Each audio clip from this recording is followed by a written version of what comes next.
بسم اللہ الرحمن الرحیم۔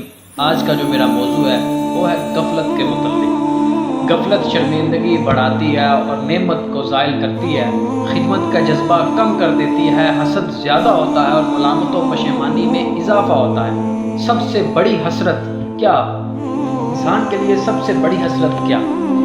ایک نیک و صالح آدمی نے اپنے استاذ کو خواب میں دیکھا، اور جب اس نے اپنے استاذ کو خواب میں دیکھا تو اپنے استاذ سے عرض کرتا ہے کہ اے استاذ محترم، آپ کے نزدیک سب سے بڑی حسرت کیا ہے؟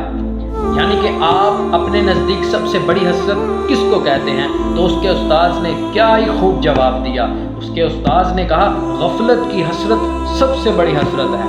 ایک روایت میں آتا ہے کہ کسی شخص نے حضرت زوال نون مصری رحمہ اللہ تعالیٰ کو خواب میں دیکھا، تو جب اس نے حضرت زوال نون مصری رحمہ اللہ تعالیٰ کو خواب میں دیکھا تو اس نے عرض کی کہ اے زوال نون مصری، آپ کے ساتھ اللہ پاک نے کیسا سلوک کیا، اللہ پاک نے آپ کے ساتھ کیسا برتاؤ کیا؟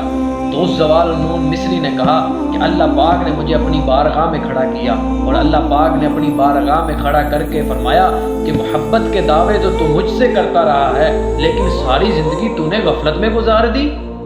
یعنی کہ مجھ سے ہی محبت کے دعوے کرتا رہا ہے اور مجھ سے ہی غافل رہا ہے، تو غفلت میں مبتلا ہے، تیرا دل بھولنے والا ہے، تیری عمر بیت گئی اور گناہ ویسے کے ویسے ہی ہیں۔ تو غفلت میں مبتلا ہے، یعنی کہ تو اس قدر غفلت میں مبتلا ہو گیا ہے کہ تیرا دل جون سا ہے وہ میری یاد سے غافل ہو گیا، میری یاد سے بھول گیا، اور تیری عمر بیت گئی لیکن تیرے گناہ ویسے کے ویسے ہی رہے۔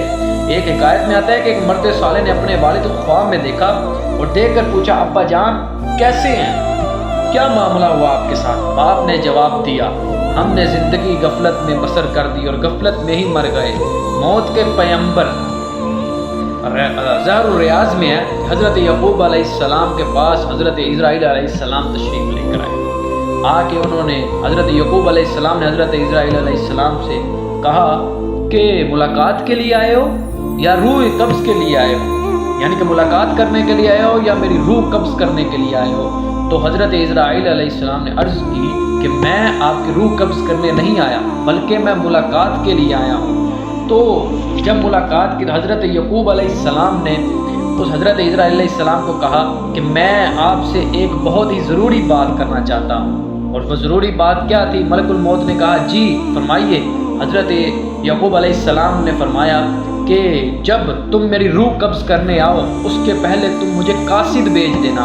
تو حضرت ملک الموت نے کہا کہ جی ضرور ایسا ہی ہوگا، میں آپ کو 2-3 بار قاصد بھیج دوں گا۔ اس کے بعد ملک الموت کافی عرصے بعد حضرت یعقوب علیہ السلام کی بارگاہ میں حاضر ہو گیا، تو آ کے آپ نے کہا کہ اب میں روح قبض کرنے کے لیے آیا ہوں۔ حضرت یعقوب علیہ السلام نے کہا کہ تم نے مجھے قاصد نہیں بھیجے؟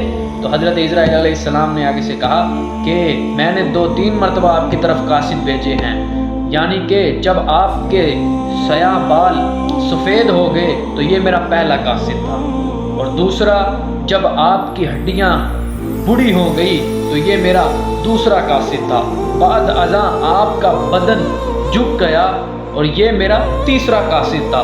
زمانہ بیت گیا اور گناہوں کو چھوڑ گیا، موت کا قاصد آ پہنچا، دل یاد الہی سے غافل ہی رہا۔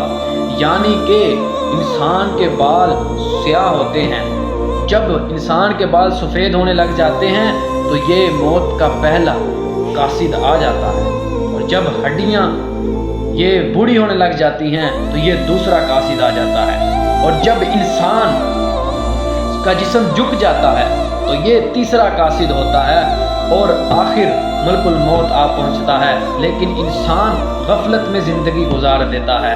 ابھی موقع ہے، ابھی ٹائم ہے کہ انسان غفلت کی زندگی سے بیدار ہو اور اپنے اللہ تعالیٰ کی طرف رجوع کرے، نبی پاک صلی اللہ علیہ وسلم کی محبت میں غرق ہو جائے، اللہ تعالیٰ کے احکامات کی پیروی کرے، نبی پاک صلی اللہ علیہ وآلہ وسلم کے احکامات کی پیروی کرے، اور غفلت کی نیند سے بیدار ہو جائے تاکہ اللہ پاک اسے دنیا میں بھی کامیاب کرے اور آخرت میں بھی کامیاب کرے۔ وآخر دعوانا الحمد للہ رب العالمین۔